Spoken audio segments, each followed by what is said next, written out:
Ukraine's President Volodymyr Zelenskiy was also expected to address the session, which he did.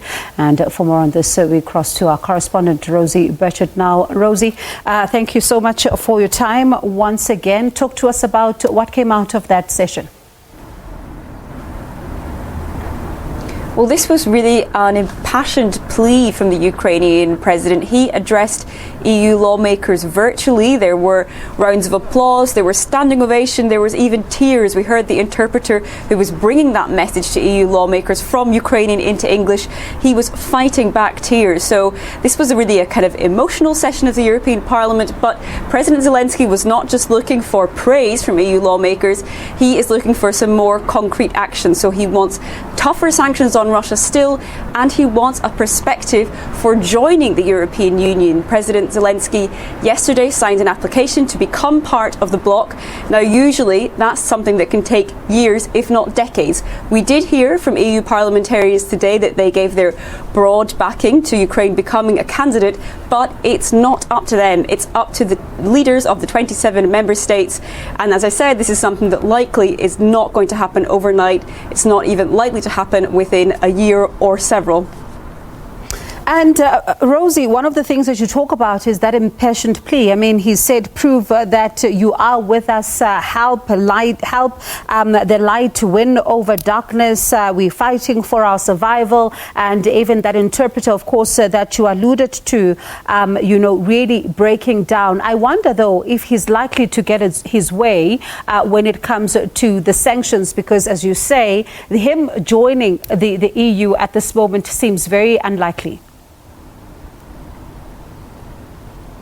Well, the European Union has essentially been racing to try and keep up with the speed of developments in Ukraine. And as we saw those dramatic scenes of conflict unfold on the ground in Ukraine, we saw some real political drama here in Brussels. And the EU has so far imposed the biggest ever sanctions on Russia, the biggest sanctions it's ever made. But the European parliamentarians, that's those elected lawmakers here in Brussels, are calling for more. They want not only Russian banks excluded from that SWIFT international payment system, but they also want Belarusian banks excluded, and they're also calling for the EU to really reduce further its dependence on Russian oil and gas, which of course has been an issue for the bloc for some time and something that the European Union is actively trying to do.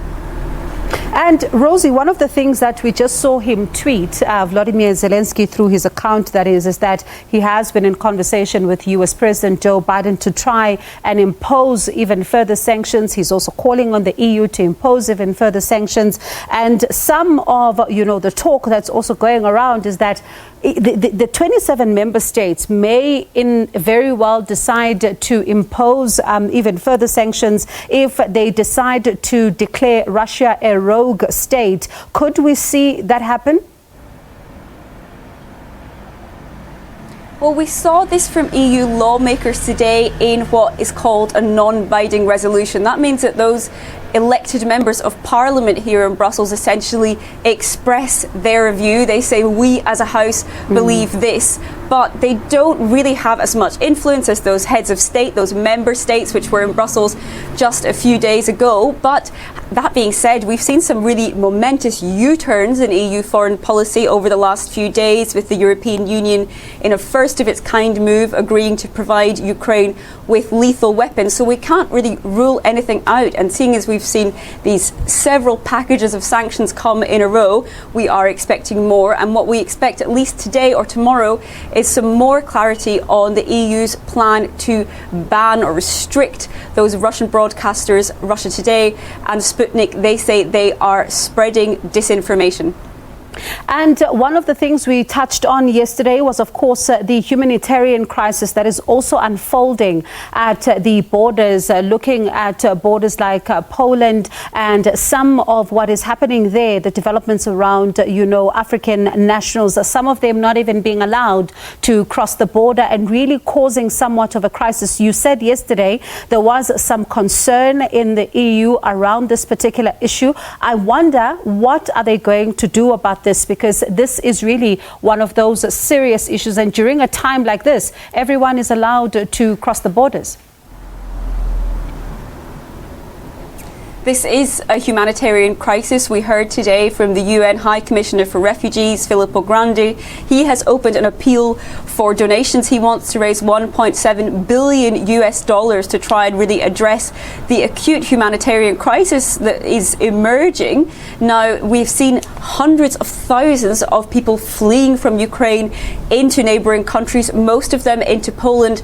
And as you mentioned, there have been some very troubling and worrying reports about African nationals, particularly students, having trouble crossing those borders. We did have a statement from the African Union yesterday expressing concern about this. They said these reports suggest some shocking racism. Now, we did hear also from the European Commissioner for Home Affairs. She said, just simply in broader terms, that all people who are fleeing the country need to be allowed access. But we do understand there will be more movement on this in the next couple of days from the EU side. They're planning to have a meeting of Home Affairs ministers to see how they can better tackle this. We have heard from South Africa's head of public diplomacy today to say that most of the South African students that were in Ukraine have now safely reached either Poland or Hungary, or are in a town that's far from the conflict area. So that seems to have been resolved for now. And he also said that most other South African nationals managed to get out of Ukraine before the conflict really escalated. All right, Rosie, long nights ahead for you as we see then if the Ukrainian President Volodymyr Zelenskiy will get his way and, get the rules bent somewhat for him, and also see if what he's been tweeting right now, calling for even tougher sanctions, is going to actually happen. We'll touch base with you as the week goes by. That's our correspondent there, Rosie Bichard, live for us from Brussels.